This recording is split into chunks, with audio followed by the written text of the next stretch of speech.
मी Santosh Vitthalrao Mane, multiplier अधिकृत विक्रेता.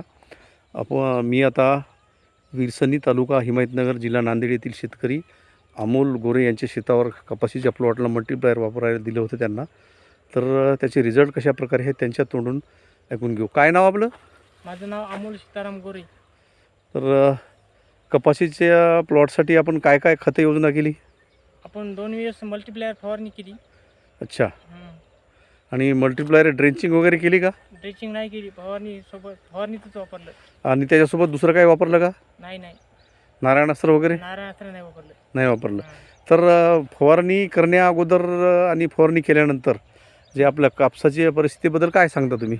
बदल म्हणजे आता ते काळोखी वाढली, म्हणजे हिरवागार झाला हिरवागार झाला आणि आणि जरा हे झाली, कांदे काढली, जरा हां फुटवे काढले. फुटवे काढली.